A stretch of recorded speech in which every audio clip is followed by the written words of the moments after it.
தகப்பன் தன் வாலிப பிராயத்தில் தப்பு பண்ணிட்டான், விழுந்துட்டான். அது மனப்பூர்வமா ஒரு பகிரங்கமா தன் மகன்கிட்ட சொல்லி, இந்த மாதிரி நான் தப்பு பண்ணேன், இதனால சில விளைவுகள், அதனால நீ இந்த மாதிரி ஆயிடக்கூடாதே, நீ இந்த மாதிரி இந்த தப்புக்கு நீ போகக்கூடாதே, அதுக்கு நான் ஜெபம் பண்ணிருக்கேன், அதனால இது மாதிரி டிஸ்கஸ் பண்ணுவோம் அப்படின்னு ஓப்பனா டிஸ்கஸ் பண்ணும் பொழுது அற்புதமா ஏற்றுக்கொள்வாங்க பிள்ளைங்க. தன்னுடைய சன்னுகிட்டயோ டாக்டர்கிட்டயோ நீ செக்ஸுவல் பியூரிட்டியா இருக்கியான்னு கேட்கும் போது அவ அக்செப்ட் பண்ணிப்பாளாது. அவங்க மேல நீங்க என்ன இன்டென்ஷனோட கேட்கறீங்கன்றதுதான் முக்கியம். அப்ப அவங்க கோபப்பட வாய்ப்பு இல்லை. அதுல ஒரே ஒரு பேலன்ஸ் நான் சொல்லுவேன், எந்த டைம்ல நீங்க கேட்கறீங்க அதை பொறுத்து இருக்கு. அந்த டைம் பொறுத்து, இடம் பொருளையால் பார்த்து நீங்க கேட்கணும். வணக்கம். ஆண்டவரும் இரட்சகருமாகிய இயேசு கிறிஸ்துவின் இனிய நாமத்தினாலே இயேசு விடுவிக்கிறார் ஊழியங்களின் சார்பில் மகிழ்ச்சியான குடும்பம் என்கிற இந்த நிகழ்ச்சிக்கு உங்கள் அன்போடு கூட வரவேற்கிறோம். இந்த கடைசி நாட்களிலே குடும்பங்கள் ஆசீர்வாதமாய் இருக்க வேண்டும், கட்டப்பட வேண்டும், மகிழ்ந்திருக்க வேண்டும் என்பது தேவனுடைய பரிபூரண திட்டம். அதன் அடிப்படையிலே இயேசு விடுவிக்கிறார் ஊழியங்கள் வாயிலாக சகோதரர் மோசஸ் லாசஸ் அவர்களுக்கு தேவனாகிய கர்த்தர் கொடுத்த நல்ல தரிசனத்தின் அடிப்படையில் இந்த தொலைக்காட்சி நிகழ்ச்சியை நாம் செய்து வருகிறோம். இன்றைக்கும் இந்த நிகழ்ச்சிக்கு வருகை தந்திருக்கிற அருமையான தம்பதியினர்கள் ஒவ்வொருவரையும் இரட்சகர் இயேசுவின் நாமத்தில் வரவேற்கிறோம். நமக்கு சிறப்பு விருந்தினராக அமெரிக்க ஐக்கிய தேசத்திலிருந்து அருமையான சகோதரர் ஜோசப் மனோகரன் அவர்கள் நம்மோடு கூட இருப்பது சந்தோஷம். எல்லாரும் கரங்களை தட்டி அருமையான சகோதரர் ஜோசப் மனோகர் அவர்களையும் வந்திருக்கிற அருமை தம்பதியரையும் அன்போடு கூட வரவேற்போம். It's my joy and my privilege to join you all to share the truths concerning joyful family. மகிழ்ச்சியான குடும்பம் என்கிற தலைப்பிலே வேத சத்தியங்களை உங்களோடு கூட இணைந்து பேச எனக்கு கிடைத்திருப்பது நல்ல ஒரு ஸ்லாக்கியம். I thank God for Brother Morgan Lazarus to have the burden to bring about joyful families. மகிழ்ச்சியான குடும்பங்களை உருவாக்க வேண்டும் என்கிறதான சகோதரர் மோகன் லாசரஸ் அவர்களுடைய பாரத்துக்காக நான் கர்த்தருக்கு நன்றியாக இருக்கிறேன். Today as a special guest I have my wife with us. இன்றைக்கு சிறப்பு விருந்தினர் நிலையில என்னுடைய மனைவி இங்க என்னோடு கூட இருக்கிறார்கள். My wife Mary Rosalind has been praying for me for 8 years before I come to the Lord. நான் ஆண்டவர் இயேசுவை ஏற்றுக்கொண்டு ரட்சிக்கப்படுவதற்கு முன்பாக என் மனைவி மேரி ரோஸ்லின் அவர்கள் கிட்டத்தட்ட 8 வருடங்களாக எனக்காய் ஜெபம் பண்ணினார்கள். I am a product of her faithful prayers. என் மனைவியின் உத்தம ஜெபத்தின் பலன் தான் நான். She taught me how to pray, எப்படி ஜெபம் பண்ணுவது என்று அவர்கள் எனக்கு கற்றுக் கொடுத்தார்கள். how to have a close walk with God. தேவனோடு கூட எப்படி நெருங்கி நடப்பது என்று சொல்லிக் கொடுத்தார்கள். I was never ashamed to learn anything from my wife. என் மனைவியிடமிருந்து ஒருபோதும் நான் கற்றுக்கொள்வதில் வெட்கப்படுவது இல்லை. In fact, I am so honored to have my wife in the show. இன்னும் நான் சொல்ல வேண்டுமானால் இந்த டிவி நிகழ்ச்சியிலே என்னுடைய மனைவி என்னோடு கூட இருப்பது எனக்கு கிடைக்கப்பெற்ற ஒரு கணம். I thank you, Rosie, for your participation in my life. என் வாழ்க்கையில உங்களுடைய பங்குக்காக நன்றி. Today we are going to touch on a very important aspect of the joyful family. மகிழ்ச்சியான குடும்பம் என்கிற தலைப்பிலே இன்றைக்கு குடும்பத்தின் ஒரு முக்கியமான அம்சத்தை நாம் தொட்டு பேச போகிறோம். We are going to look at the power of forgiveness. இன்றைக்கு நாம் மன்னிப்பதின் வல்லமை என்கிற தலைப்பிலே கொஞ்சம் பேச போகிறோம். This is a serious subject, but it is happening in every family all over. இது ரொம்ப முக்கியமான ஒரு பாடம். இது எல்லா குடும்பங்களிலும் இயல்பாய் நடக்கிற ஒரு விஷயம். There is not even one person can say, I am not experiencing unforgiveness in your life. ஒரு நபர் கூட என் வாழ்க்கையில மன்னியாமை இல்லை என்று சொல்லவே முடியாது. We go through this pain all the time. வாழ்க்கையில எல்லா நேரங்களிலும் இந்த கட்டங்களோட நான் போய் கொண்டுதான் இருக்கிறோம். To understand unforgiveness, we have to also understand what is forgiveness. மன்னியாமை என்பதை குறித்து நாம் பேச வேண்டுமானால் மன்னிப்பு என்றால் என்ன என்பதை முதலாவது அறிந்திருக்க வேண்டும். The whole Christianity is based on the power of forgiveness. ஒட்டுமொத்த கிறிஸ்தவமே மன்னிப்பின் சக்தியில் தான் நிற்கிறது. If God has not forgiven our sins, then we will be doomed. தேவன் மாத்திரம் நம்முடைய பாவங்களை மன்னியாமல் இருப்பாரானால் பின்பு நாம் நிச்சயமாகவே தண்டனை தீர்ப்புக்கு ஒதுக்கி வைக்கப்பட்டவர்களாக இருப்போம். So we have to learn to forgive as God has forgiven us. எனவே தேவன் எவ்விதம் நம்மை மன்னித்திருக்கிறாரோ அதுபோல நாம் மற்றவர்களை மன்னிக்க கற்றுக்கொள்ள வேண்டும். In the book of Ephesians chapter 4 verse 26 and 27 says, எபேசியர்களின் நிருபம் 6ஆம் அதிகாரம் 26வது 27வது வசனங்கள் இவ்விதமாய் சொல்கிறது. When you are in anger, you are liable to operate in sin. நீங்கள் கோபப்பட்டு அந்த கோப நிலையிலேயே இருக்கும்போது பாவம் சுலபமாய் செய்யக்கூடிய தன்மை உள்ளவர்களாய் இருக்கிறீர்கள். In verse 27 we read, when you are in anger, you are giving a foothold to Satan. 27ஆம் வசனத்தில் நாம் வாசிக்கிறோம், நாம் கோபத்திலேயே நீடித்திருப்போமானால் பிசாசுக்கு இடம் கொடுக்கிறவர்களாக மாறிவிடுகிறோம். Once you give a foothold, he comes and stays and it becomes a stronghold. ஒரு விசை பிசாசு தன் காலை உங்கள் வாழ்விலே பதிக்க நீங்கள் இடம் கொடுத்து விட்டால் பின் அவன் உங்கள் வாழ்க்கையில் நுழைந்து தன்னுடைய குடியிருப்பை ஏற்படுத்தி விடுகிறான். In 2 Corinthians chapter 2 verse 9 and 11 we read, 2 கொரிந்தியர் 2ஆம் அதிகாரத்திலே நாம் இவ்விதமாக வாசிக்கிறோம், நீங்கள் எல்லாவற்றிலும் கீழ்ப்படிந்திருக்கிறீர்களோ என்று உங்களை சோதித்தறியும்படி இப்படி எழுதினேன். சாத்தானாலே நாம் மோசம் போகாதபடிக்கு அப்படி செய்தேன். அவருடைய தந்திரங்கள் நமக்கு தெரியாதவைகள் அல்லவே. so Satan will take advantage over you when you do not forgive anybody. நீங்கள் மன்னிக்க வேண்டிய நபரை மன்னியாதிருப்பீர்களானால் பிசாசு அதை சாதகமாக பயன்படுத்தி கொண்டு உங்க வாழ்க்கைக்குள் கிரியை செய்வான். If you start counting how many times I have to forgive, then you are not forgiven. நீங்கள் எத்தனை தடவை நான் இதுவரை மன்னித்திருக்கிறேன் என்று எண்ண துவங்குவீர்களானால் உண்மையில் நீங்கள் மன்னிக்கவில்லை என்பதுதான் பொருள். ஜாய்ஸ் மேயர்னு ஒரு பெரிய ஊழிக்காரங்க இருக்காங்க, யாராருக்கு தெரியும்? ஜாய்ஸ் மேயர்னு 200 தடவை தன்னுடைய தகப்பனே அவங்களுக்கு கற்பழிச்சிருக்காங்க. 200 தடவை. அப்போ அந்த மகளுக்கு தன்னுடைய தகப்பனை மன்னிக்க முடியுமா முடியாதா? முடியாது. ரொம்ப கடினமான காரியம். ஒரு லைஃப்ல நீங்க பார்க்க ஆரம்பிச்சீங்கன்னாக்கா அவன் நம்மளுக்கு எதிராக செஞ்ச காரியங்களை நினைச்சு அவங்க மேல கசப்பு, வெறுப்பு இதெல்லாம் வரும் பொழுது மன்னிக்கிறது ரொம்ப கஷ்டம்.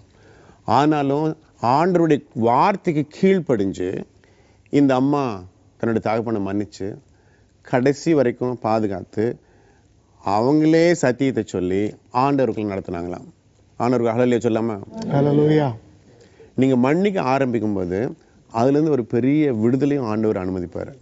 ஸோ எல்லாரையும் மன்னிக்க முடியாதுன்னு சொல்றதே ஒரு பெரிய தப்பு. இப்போ நான் உங்ககிட்ட கேட்க போறேன், உங்க லைஃப்ல ஏதாவது ஒரு காரியம் மன்னிக்க முடியாத காரியம் நீங்க சொல்ல முடியுமா? சொல்லுங்க. சில சின்ன காரியங்கள் ஃபேமிலியில் சின்ன சண்டை வந்தாலும் சரி நம்ம அன்னைக்கு மன்னிச்சிட்டோம்னு சொல்லிடுவோம். பட் ஃபியூச்சர்ல ஏதோ ஒரு சண்டை வந்து அன்னைக்கு மன்னிச்சுட்டேன் நான் சொல்லி நான் வெளியே வந்திருப்பேன் என் ஒய்ஃப் கிட்ட. பட் அவளுக்கு எனக்கு வேற ஏதோ ஒரு பேச்சு வரும்போது நான் அன்னைக்கு சொன்னேன் அப்படின்னு சொல்லி அகெயின் ரீகலெக்ட்ஸ் அண்ட் அது திருப்பி ஒரு மனஸ்தாபம் உள்ள வந்து எடுத்துட்டு வரதுக்கு திருப்பி ஒரு இதா இருக்கு. ஸோ அந்த மாதிரி டைம்ல என்ன பண்ணுதுன்னு கேக்குறீங்க? It's always like that. அப்போ அதுக்கு என்ன தெரியுமா அர்த்தம்? உண்மையாக மன்னிக்கலன்னு அர்த்தம். அவங்க ஒருத்தரை பார்க்கும்போது மறுபடியும் அந்த பழைய நினைவு வந்துச்சுன்னா இன்னும் மன்னிக்கலன்னு அர்த்தம். இது ரொம்ப காமன் ப்ராப்ளம். இது எல்லாருக்கும் போகிற ப்ராப்ளம். சில பேர் சர்ச்சில் பார்த்துருக்கலாம், நம்ம வந்து அவங்ககிட்ட பேசிட்டு இருப்போம், நம்மளை டிஸ்அக்ரி பண்ணிடுவாங்க, நம்ம சர்ச்சுக்குள்ளேயே நம்ம அவங்களை எதிரி மாதிரி பார்ப்போம். சர்ச்சில் 2 டோர் இருந்துச்சுனாக்கா அவங்க அந்த பக்கம் வரான்னு தெரிஞ்சுனாக்கா நம்ம இந்த பக்கம் போவோம். we don't want to face even, we don't want to even look at the people. அவங்க இருக்கிற ரோலை கூட உட்கார மாட்டோம். ஏன்னா இன்னும் நம்ம மன்னிக்கலன்னு அர்த்தம். இதில் இன்னொன்று புரிஞ்சுக்க வேண்டியது வந்து மன்னிக்கிறது ஒன்று, மறக்கிறது ஒன்று இல்லை. ஆண்டவர் மன்னிப்பேன் மறப்பேன்னு சொன்னார் ஆண்டவர். அவர் மன்னிக்கிற தேவன் இல்லை, அவர் மறக்கிற தேவனா? நம்ம என்ன சொல்கிறோம்? ஆண்டவர் மன்னிப்பார் மறப்பார். அது கரெக்டா? அது கிடையாது. எப்படி இல்லைன்னு சொல்கிறீங்க? பழைய ஏற்பாட்டில் பார்க்கும்போது அந்த தவறுகள் சில பேர் செய்தாங்க. அந்த காரியங்கள் வந்து பார்த்தீங்கன்னா ஆண்டவர் சொல்கிறாரு, அந்த காரியத்தை வந்து என் இருதயத்தில் இன்னும் எனக்கு அது இருக்கிறது, அதனால நான் அவங்களுக்கு நான் நியாயம் தீர்ப்பேன் என்று கர்த்தர் சொல்லுகிறார். ஆமாம், அது நீங்கள் நல்லா படித்து பார்த்தீங்கன்னா I will forgive you but I choose not to remember them போட்டிருப்பார் ஆண்டவர். That means when necessary you will bring it out. தேவையான வெளியே கொண்டு வந்துருவார் தண்டிக்கிறதுக்காக. So he chooses not to remember. அப்போது ஆண்டவரும் நம்மளுக்கு அந்த நேச்சரை கொடுக்கறதுனால நம்ம வந்து நம்மளுக்கு அந்த எபிலிட்டி இருக்குது. இப்போ ஜெனிசிஸ் 1:20 பார்க்குறோம் இல்லையா, God has given us his image and likeness இல்லை, we were created in his image and likeness போட்டிருக்கு. அப்போது ஆண்டவருக்கு என்னென்ன சுபாவம்? பொறுமை, சாந்தம், சமாதானம், அன்பு, மன்னிக்கிற சுபாவம் இருக்குது. மன்னிக்கிற சுபாவம் நம்மகிட்ட இருக்குது. ஆனால் அதை மறுபடியும் திரும்பி வரத்துக்கு நம்ம ட்ரை பண்ணிட்டே இருக்கோம். அதை அடக்கி உங்கள் பாவத்தை எல்லாம் I buried in the bed of sea அப்படின்னு சொல்கிறாரு. ஆனால் தேவையான எடுக்கிறதுக்கு அவருக்கால முடியும். அதே மாதிரி ஒரு பிலீவர் நம்மளாம் என்ன பண்ணணும்? Choose not remember. நம்ம முடிவு எடுக்கணும், நான் இனிமேல் நினைக்க மாட்டேன் அப்படின்னு. அவங்கள பார்க்கும்போது பழைய நினைவு வந்துச்சுனாக்கா இன்னும் மன்னிக்கலன்னு அர்த்தம். ஆண்டவரை மன்னிப்பு கேட்கணும். ஆண்டவரே இதை மறக்க முடியாதபடி என் நினைவு வந்துட்டே இருக்க ஆண்டவரே, அதை எனக்கு மன்னிங்க. ஆண்டவர் கிருபை செய்றார். இன்னொரு ரகசியம், இந்த மாதிரி ஒரு சிச்சுவேஷனில் அவங்களுக்காக நீங்கள் ஜெபம் பண்ணும் பொழுது உங்கள் அன்பு மேற்கொள்றதுனால அவங்க பண்ண தப்பு வந்து மிகப்படுத்தாது. So the love will overcome everything. இல்லை, you overcome evil with லவ்னு போட்டிருக்கு. ரோமன்ஸ் 12 லாஸ்ட் வேர்ட்ஸில் தீமையே நன்மையினாலும் வெல்லும். தீமையை தீமையான வெல்ல முடியாது. ஆனால் நம்ம நார்மல் என்ன, நீ அடிச்சா நான் அடிக்கிறேன், உன் பல்லுக்கு பல்லு கண்ணுக்கு கண், அதுதான் நம்ம நேச்சர். ஆனால் ஆண்டவர் என்ன சொல்கிறாரு, you overcome evil with good. அதுதான் ரூல்ஸ் ஆஃப் என்கேஜ்மெண்ட். நம்ம பிலீவர் ஆன பிறகு ரூல்ஸ் ஆஃப் என்கேஜ்மெண்ட் என்ன, நம்ம தீமை நன்மையினால் வெல்லணும். So you keep on pouring goodness. அவங்களால ஒன்றும் பண்ணவே முடியாது. ஸோ நீங்கள் அவங்களுக்காக மறுபடியும் இன்னும் ஜெபம் பண்ணுறது, அவருக்காக நிறைய ஜெபம் பண்ணணும். இல்லை, நீங்கள் என்ன பண்ணணும், என் புருஷன் எனக்காக அதிகமாக ஜெபம் பண்ணணும் அப்படின்னு நீங்கள் ஜெபம் பண்ணணும். தென் எங்கள் வீட்டிலலாம் நாங்கள் வந்து இது ரொம்ப காமன், எவ்ரிடே நான் ரோசிட்ட கேட்குறது உண்டு. இல்லை, நான் இன்றைக்கி ஏதாவது பண்ண தப்புனால அவனை மனசு புண்படுத்தினா என்ன மன்னிச்சிருமா அப்படின்னு அவளும் என்கிட்ட கேட்பா. இது ஒரு காமன். இது எங்கள் பிள்ளைங்களுக்கு நாங்கள் சொல்லிக் கொடுத்துருக்கோம். சயின்டிஃபிக்காக நம்ம ப்ரூவ் பண்ணியிருக்காங்க, அன்ஃபர்கிவ்னஸ் ஒரு லைஃப்பில் இருந்துச்சுனாக்கா பாடி கெமிஸ்ட்ரி சேஞ்ச் ஆகி சிக்னஸ் இந்த உடம்புல வருதுன்னு ப்ரூவ் பண்ணியிருக்காங்க. ஒரு கெமிக்கல் பாடியிலேருந்து வந்து சிக்னஸ் அந்த அந்த டிசீஸை ஃபைட் பண்ணுறதுக்கு இருக்கிற எபிலிட்டியை குறைக்கிறதுனால பாடியில் டிசீஸ் வருதுன்னு கண்டுபிடிச்சிருக்காங்க. ஸோ இதை ப்ரூவ் பண்ணுறது ஒரு அருமையான ஒரு சாட்சி எனக்கு ஞாபகம் வருது. பாஸ்டர் ஜாக் டியர்னு ஒரு பெரிய ஊழியக்காரர், ஒரு அற்புதமான ஊழியக்காரர், எங்களுக்கெல்லாம் ஒரு ரோல் மாடலாக இருக்கிற ஒரு நல்ல ஊழியக்காரர். அவர் பிரசங்கம் பண்ணும்பொழுது ஒரு நாள் ஒரு 5000 பேர் கூட்டத்தில் இருக்காங்க. ஒரு பிரசங்கம் பண்ணுறார். பிரசங்கம் பண்ணி ஆண்டவர் சொல்கிறார், ஒரு பெண்ணுக்கு ஆர்த்ரைட்டிஸ் டிசீஸ். அந்த ஆர்த்ரைட்டிஸ்னா என்னது, வாதம், எலும்பு வாதம். இல்லை, இந்த எலும்பு என்ன ஆகும், வீங்கிரும். அதனால் பெயின், இந்த ஜாயின்ஸ் எல்லாம் எவ்ரி ஜாயிண்ட் வந்து வீங்கிறதுனால, கால் முட்டி எல்லா இடத்தும் வீங்கிறதுனால நடக்க முடியாது. பெட்டில் இருந்து அவள் கால் தரையில் படுறதுக்கு 15 நிமிஷம் ஆகும். அவ்வளோ மூலமாக தான் பண்ண முடியும். நக்கல்லாம் ட்விஸ்டடாக இருக்கும். ரொம்ப கஷ்டப்பட்டிருந்தா. ஆண்டு சொன்னார், இந்த மகளை நான் ஹீல் பண்ணுறேன் அப்படின்னாரு. இவர் கூப்பிட்றாரு இந்த மாதிரி ஆல்டர் கால் கூப்பிட்றாரு, ஆண்டவர் குணமாக்குறாருன்னு. அந்த பொண்ணு வரவே இல்லை. அப்புறம் ஆண்டவர் வந்து கொஞ்சம் கொஞ்சமாக வெளிப்படுத்துகிறாரு, நீ 6வது ரோவில் இருக்க அப்படின்னு சொல்கிறாரு. அப்பவும் வரல. நீ வந்து ரெட் ஸ்கர்ட் போட்டிருக்க அப்படின்னு சொல்கிறாரு. அதுவும் சொல்ல. அப்புறம் இன்னும் கொஞ்சம் கொஞ்சமாக விவரம் சொல்லி கடைசியில் சொல்கிறாரு, நான் நீ என்ன அண்டர் கார்மெண்ட் உள்ளே போட்டிருக்கேன்னு சொல்கிறதுக்கு பதிலாக நீ முன்னாடி வந்துரு, ஆண்டவர் அவ்வளோ நேசிக்கிறாரு, ஆண்டவர் ஹீல் பண்ண போகிறாருன்னு. கடைசியில் அந்த பொண்ணு வந்து நிற்குது. நீ வந்து ஒன்றும் பண்ண தேவையில்லை, 2 பேரை நீ மனசில் ஆண்டவர் வச்சுருக்க, நீ ரிலீஸ் பண்ணும்போது ஆண்டவர் ஹீல் பண்ணுறாரு அப்படின்ற. அவளுக்கு வந்து சொல்கிறா, நான் சர்ச்சுக்கு போகிறேன், தசமம் வாங்கி கொடுக்குறேன், அந்நிய பாஷை பேசுகிறேன், ஜெபம் பண்ணுறேன், பைபிள் வாசிக்கிறேன், நான் யாரும் என் மனசில் இல்லைன்னு வாதாடுறா. 15 நிமிஷம் வாதாடு எல்லோரும் முன்னாடியும். அவர் சொன்னார், ஒன்று ஆண்டவர் உண்மையாக இருக்கணும், இல்லை நீ உண்மையாக இருக்கணும். எனக்கு தெரிஞ்சு ஆண்டவர் தான் உண்மை. ஆண்டவர் என்கிட்ட சொல்லிட்டாரு, நீ ஒரு விடுதலையோடு எங்கே போகணுன்னாக்கா நீ என்ன பண்ணணும், அந்த 2 பேரை நீ மன்னி. நீ நினச்சி பாரு, இல்லை இது பாண்டேஜோடு நீ வெளியே போகணுன்னா நான் ஒன்றும் பண்ண முடியாது. அப்படி கேட்க ஆண்டவர் அவளுக்கு ஞாபகப்படுத்தினார். அவள் ஒரு பாஸ்டருக்கு செக்ரட்டரியாக இருந்திருக்கா. அந்த சர்ச்சில் பணம் இல்லாதனால அந்த ஆஃபீஸில் இருக்கிற வேலை ஆட்களை டெர்மினேட் பண்ணாங்க. அந்த டைமில் இவளை ஃபஸ்ட்டு வேலைக்கு எடுத்தாங்க. பாஸ்ட் மேலே இருக்கிற அந்த அன்ஃபர்கிவ்னஸ்ஸை ரொம்ப நாட்கள் அவள் அப்படியே கருவி பாஸ்ட் மேலேயே ஒரு வெறுப்பு வந்துருச்சு. அது கடந்த பிறகு ஒரு ஆணை விரும்பினா. அவன் 5 வருஷம் காதலிச்சுட்டு அவகிட்ட எல்லாத்தையும் அனுபவிச்சுட்டு விட்டு ஓடிட்டான். அதனால் அவனை மனசில் வச்சு புழுங்கி மன்னிக்க முடியாத கஷ்டப்பட்டிருந்தான். இந்த 2 பேர் பேரை சொல்லி நான் ரிலீஸ் பண்ணுறேன், இவங்க 2 பேரும் சொல்லும்போதே விரல்லாம் நீளமாச்சு. So unforgiveness will keep you unhealthy. மன்னியாத சுபாவம் உங்களை ஆரோக்கிய வாழ்விலிருந்து தடை செய்யும். ஸோ அன்ஃபர்கிவ்னஸ் வந்து நம்ம வந்து எடுக்க முடியாது. ஸோ இப்போ நான் கேட்க போகிறேன், ஏதாவது உங்கள் வாழ்க்கையில் நடந்த ஏதாவது ஒரு சம்பவத்தை நீங்கள் சொல்லலாம். உங்கள் ஃபேமிலியில் உங்களுக்கு தெரிஞ்சவங்க ஏரியாவில் ஏதாவது காரியம் என்ன சொல்லுங்கள். அதில் ஏதாவது கேள்வி இருந்தாலும் கேளுங்க, நம்ம டிஸ்கஸ் பண்ணலாம். என்னோட பிரதர்னா எனக்கு ரொம்ப பிடிக்கும், என்னோட ஓன் பிரதர். அப்போ வந்து எனக்கும் என் பிரதருக்கும், நான் ரட்சிக்கப்படுறதுக்கு ஒரு 3 மந்த்துக்கு முன்னாடி எனக்கும் என் பிரதருக்கும் ரொம்ப பெரிய ஃபைட் வந்தது. ஸோ பேசவே இல்லை. நான் யார்கிட்டயும் இப்படி ஃபேமிலி மெம்பர்ஸ் கிட்ட என்னோட கேரக்டர் உடனே பேசிடணும் அடுத்த நிமிஷமே. பட் என்னோட அண்ணன் கேரக்டர் அப்படியே ஆப்போசிட். பேசுனா பேசவே மாட்டான் எத்தனை வருஷம் ஆனாலும். பட் நான் போய் மன்னிப்பு கேட்டேன், மன்னிக்கல. எவ்வளோ போய் டெய்லி பேசி எவ்வளோ பண்ணாலும் பண்ணவே இல்லை. So I just stop talking with him. 6 months நாங்கள் 2 பேரும் பேசாமல் இருந்தோம். எனக்கும் அந்த வைராக்கியம் வந்துடுச்சு. 3 months நான் ரொம்ப இறங்கினேன். அதுக்கப்புறம் எங்கள் அம்மா கூட இப்போ விடு, நீ ஏன் இவ்வளோ ஒய் வாக்குறீங்கன்னா, கரெக்டாக அந்த 3 months கழிச்சு நான் ரட்சிக்கப்பட்ட பிறகும் அந்த வைராக்கியத்தை நான் வச்சிருந்தேன் 3 months. அதெல்லாம் ஒரு gift, வைராக்கியமா இருக்குது ஒரு gift இல்ல. ரொம்ப வைராக்கியமா. ஆனா ஆண்டவர் வந்து அந்த ஒண்ணு மட்டும் திரும்ப திரும்ப எல்லா இடத்துலயும் சொல்லிட்டு இருந்தாரு, நீ மன்னிக்காட்டி நான் உங்ககிட்ட பேச மாட்டேன். ஆனா என்னால மன்னிக்க முடியல. அந்த நீங்க சொன்ன பாயிண்ட் வந்து இப்ப எக்ஸாக்டா நடந்துச்சு. I was very sick that time. அந்த மாதிரி ஒரு என்னோட பாடியில வந்து அந்த மாதிரி ஒரு சிக்னஸ் வந்ததுல, அப்போ அந்த சிக்னஸ் வந்து செல்ஃப் பிட்டி வேற வந்துச்சு. இப்போ கூட நம்ம அண்ணன் நம்மள்ட்ட வந்து ஹாஸ்பிட்டல் கூட்டு போக மாட்டேங்கிறாங்களே, பேச மாட்டேங்கிறாங்களேன்னு அந்த அந்த சிக்னஸ் வந்துச்சு. என்னைக்குமே அந்த மாதிரி ஒரு சிக்னஸ் வந்ததில்லை. Different it's a kind low BP ஆகி even I admitted in the hospital.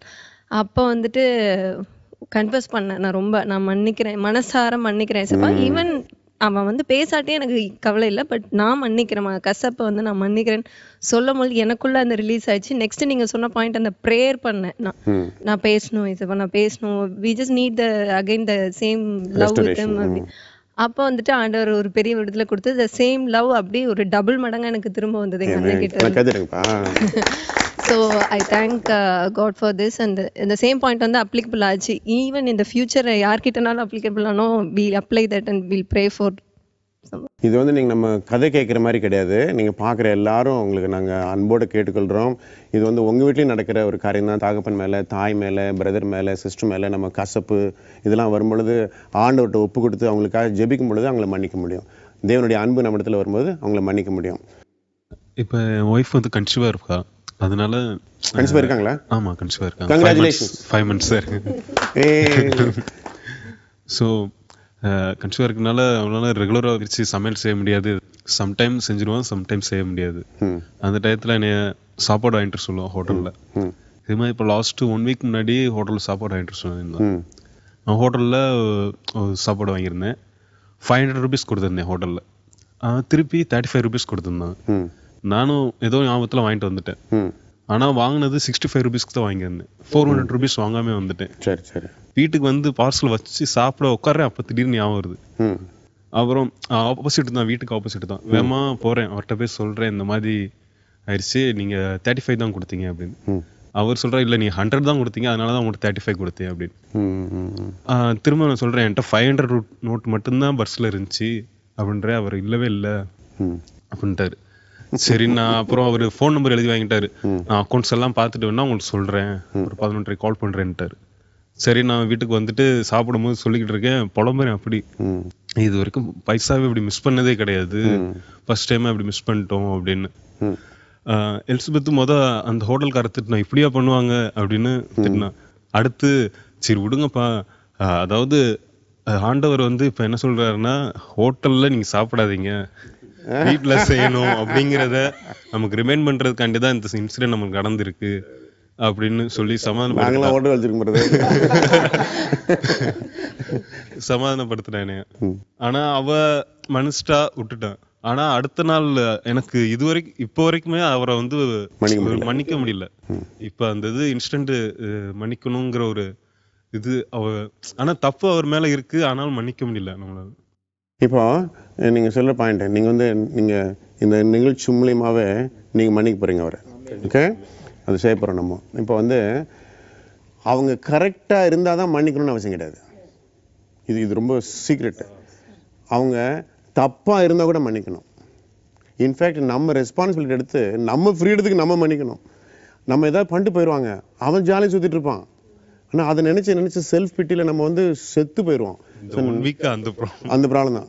இனிமேல் சாகாமல் இருக்கணும், நீங்கள் மன்னிக்கணும். கண்டிப்பாக மன்னிக்கணும். நீங்கள் மன்னிக்கணும். நீங்கள் மன்னிச்சாதான் உங்களுக்கு விடுதலை. அப்புறம் இன்னொரு சத்தியம் நான் சொல்ல விரும்புகிறேன். நீங்கள் மன்னிச்சிட்ட பிறகு அவங்களோட ரிலேஷன்ஷிப் கண்டினியூ ஆகணும்னு அவசியம் கிடையாது. சில ஏரியாவில் இது புருஷன் முன்னாடி செய்ய முடியாது, அதை அப்ளை பண்ணிடாதீங்க. சில ரிலேஷன்ஸில் ஃப்ரெண்ட்ஸ் கிட்ட மத்தியில், மற்ற வேலை பார்க்குற இடத்துல, மற்ற டிஸ்டன்ஸ் ஏரியாவில் ஏதாவது உங்களுக்கு எதிராக எதாவது பண்ணிட்டாங்க, நீங்கள் மன்னிச்சிட்டிங்க, மன்னிச்ச பிறகு மறுபடியும் அந்த ரிலேஷன்ஷிப்பை கண்ணி பண்ணணும்னு அவசியம் கிடையாது. சில பேர் நினச்சிப்பாங்க நான் மறுபடியும் கண்ணி பண்ணால் தான் நான் உண்மையாக மன்னிச்சேன். அப்படி கிடையாது. மன்னிச்சு நீங்கள் விட்டுடலாம், உங்கள் விடுதலைக்கு விட்டுடலாம். ஸோ நீங்கள் அவங்க மன்னிக்க தான் உங்களுக்கு விடுதலை. இப்போ நீங்கள் ஒரு குட்டி ஜாம் பண்ணுவீங்களா? இப்போ ஜாம் பண்ணுங்க. எந்த ஹோட்டல் பேர் சொல்லுங்கள், அவர் கேட்கட்டும், பார்க்கட்டும். ஒன்று அந்த மாதிரி இவ்வளோ மனசில் கருவிட்டு இருந்தையா, கிடைச்சா உன்னை கொண்டு போட்டுருவேன், இருந்தாலும் நீங்கள் சத்தியம் கேட்டேன், என்னை விடுதலைக்காக நான் மன்னிக்க போகிறேன் அப்படின்ட்டு நீங்கள் அதே மாதிரி சொல்லி அவருக்கு ஜாம் பண்ணுங்கள். நீங்கள் மன்னிக்கிறது ஒன்று, அப்புறம் அவர் ஆசீர்வதிச்சு ஜாம் பண்ணுறது இன்னொன்று. ரெண்டும் பண்ணுங்க. எல்லாம் அவரோட இணைஞ்சு நம்ம ஜெபிப்போம். சுஸ்திரம் ஆண்டவரே, சுஸ்திரம் ஆண்டவரே. இப்பொழுது கூட மன்னிப்பு என்ற ஒரு வார்த்தையை அண்ணன் மூலியமா எங்களுக்கு கேட்க உதவி செய்ததுக்காண்டி நன்றி ஆண்டவரே, நன்றி ஆண்டவரே. ஆண்டவரே, இந்த ஒரு வார்த்தையின் மூலமா எங்களுக்கு நான் இப்போ இந்த 1 வீக்கா அந்த இன்சிடென்ட் பத்தி ரொம்ப ஒரி பண்ணிக்கிருந்தேன் ஆண்டவரே. ஆண்டவரே, அந்த குறிஞ்சி ஹோட்டல் ஆண்டவரே, அந்த ஓனர் அவர் நாங்கள் மன்னிக்கிறோம் ஆண்டவரே, மனதார மன்னிக்கிறோம் ஆண்டவரே. இனிமேல் நாங்கள் எங்களுக்கு தெரிஞ்சு அவங்க தப்பு செஞ்சவங்கன்னு இருந்தாலும் நாங்கள் யாரனாலும் மன்னிக்கிறதுக்கே எங்கள் மனதில் நீங்கள் ஒரு இறக்கத்தை நீங்கள் கொடுத்ததுக்காண்டி நன்றி ஆண்டே. ஆமேன். நன்றி ஆண்டவரே. ஆண்டவரே, நாங்கள் அந்த ஹோட்டலுக்காண்டி ஜெபிக்கிறோம் ஆண்டவரே. அந்த ஹோட்டலை ஆசீர்வதிங்க ஆண்டவரே, பல மடங்கு ஆசீர்வதிங்க ஆண்டவரே. அவங்க உண்மையோடும் உத்தமத்தோடும் செயல்பட உதவி செய்யுங்க ஆண்டவரே. சகல காரியங்களையும் நன்மையாக மாற்றி போடுங்க. இயேசு நாமத்தை ஜெபிக்கிறோம் ஜீவன் நல்ல பிதாவே. ஆமேன். Father, we thank you for this wonderful time that we can come together and know the truth about your power of forgiveness. பிதாவே, தர்மையான வேளையிலே நாங்கள் இவ்விதமாய் ஒன்று கூடி வர மன்னிக்கிறதின் வல்லமை என்கிற அந்த சத்தியத்தை நாங்கள் அறிந்து கொள்ள நீர் கொடுத்த நல்ல கிருபைக்காய் ஸ்தோத்திரம். Thank you for giving us the ability to forgive others. மற்றவர்களை மன்னிக்கிற ஒரு திறனை நீர் எங்களுக்கு தந்திருக்கிறபடினாலே உமக்கு நாங்கள் நன்றி செலுத்துகிறோம். Thank you for allowing my brother to forgive immediately. அருமை சகோதரர் உடனடியாக ஆண்டவரை மன்னிக்க வேண்டிய அந்த நபரை மன்னிக்க நீர் கொடுத்த நல்ல கிருபைக்காக உமக்கு நன்றி ஆண்டவரே. Whoever watching this program, we pray they'll be able to forgive each and everyone they are holding all these years. பிதாவே, இப்பொழுதே இந்த நிகழ்ச்சியை பார்த்து கொண்டிருக்கிறவர்கள் யாராய் இருந்தால் இத்தனை ஆண்டுகள் சிலரை மன்னிக்க முடியாதபடி இருதயத்தில் வைத்துக் கொண்டிருந்த அந்த கசப்புகள் இப்பொழுது இயேசுவின் நாமத்தினாலே மன்னிப்பதின் மூலம் அகலுவதாக. Give them the grace to forgive. ஓ, மன்னிக்கிறதான அந்த கிருபையை நீர் அவர்களுக்கு தந்தருள்வீராக. Give them the power to heal. சுகம் ஆவதற்கான ஒரு சக்தியை உருவாக்குவீராக. Give them the ability to forgive. மன்னிக்கிறதற்கான திறனை அவர்களுக்குள்ளே நீர் கட்டளையிடுவீராக. Give them the understanding to heal. ஆண்டவரே, ஆரோக்கியத்தை ஏற்படுத்துகிறதற்கான ஒரு புரிந்து கொள்ளுதலை தாரும். Heal them because they are forgiving. இப்பொழுதே இவர்கள் மன்னிக்கிறபடியினாலே இவர்களுடைய சரீரங்களை நீர் சுகமாக்குவீராக. நீர் செய்து விட்டதற்காக உமக்கு நன்றி செலுத்துகிறோம். யார் யார் எங்களோடு சேர்ந்து இணைந்து ஜெபிக்கிறாங்களோ அவங்க வாழ்க்கையில நீர் மன்னிப்பின் ஆவி நீர் கட்டளையிடும்படியா நாங்கள் ஜெபிக்கிறோம். தேவ கிருபை அவர்களுக்குள்ளாய் கடந்து போகும்படியா நாங்கள் ஜெபிக்கிறோம். தகப்பனை மன்னிக்க, தாயை மன்னிக்க, சகோதரனை மன்னிக்க, சகோதரியை மன்னிக்க, நண்பர்களை மன்னிக்க ஆண்டவரே பலன் கொடுப்பீராக. இந்த க்ஷணத்திலே நீர் பலத்தை கொடுத்து அவளை நிறுத்தும்படியா நாங்கள் ஜெபிக்கிறோம். இயேசுவின் நாமத்தினாலே விடுதலையின் ஆவியானவர் மகிழ்ச்சியான குடும்பத்தை குலைக்கிற இந்த அன்ஃபர்கிவ்னஸ்னால குலைக்கிற அந்த சாத்தானுடைய அதிகாரங்களை நாங்கள் ஒடுக்குறோம். இயேசுவின் நாமத்தினாலே சந்தோஷம் உண்டாவதாக. மகிழ்ச்சி அந்த குடும்பங்களிலே திரும்பி வரும்படியா நாங்கள் ஜெபிக்கிறோம். மகிழ்ச்சியான குடும்பத்தை நீர் உருவாக்கி கொண்டிருப்பதற்காய் உமக்கு கொடான கொடி நன்றிகளை ஏறெடுக்கிறோம். நீர் மகிமைப்படுவீராக. இயேசுவின் நாமத்திலே ஜெபிக்கிறோம் பிதாவே. ஆமென். அன்பானவர்களே, மகிழ்ச்சியான குடும்ப வாழ்க்கையை பாதிக்கக்கூடிய மன்னியாமை என்கிறதான ஒரு பண்பை குறித்து இந்த நிகழ்ச்சியில நாம் விரிவான வகையில் ஆலோசிக்க ஆண்டவர் உதவி செய்தார். மன்னிக்கிறதான குணம் நம்முடைய மனநிலையிலே நமக்கு சந்தோஷத்தை கொண்டு வருவது மட்டுமல்ல, சரீரத்திலும் ஆரோக்கியத்தை கொண்டு வருகிறது போன்ற பல நல்ல விஷயங்களை நாம் சிந்தித்தோம்.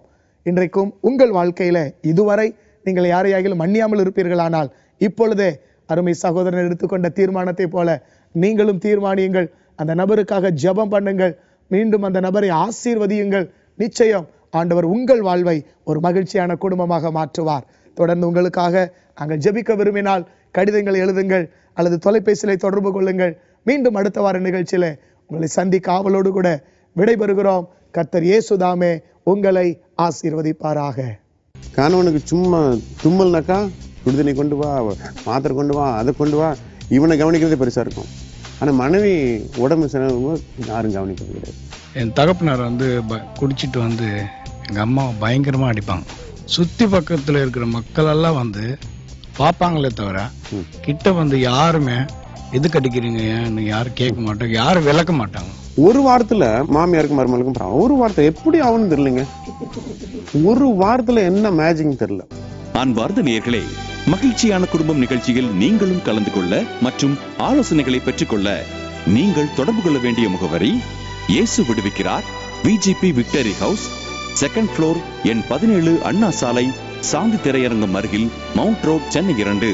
தொடர்பு கொள்ள வேண்டிய தொலைபேசி எண்கள் 8939333399, 04428412300.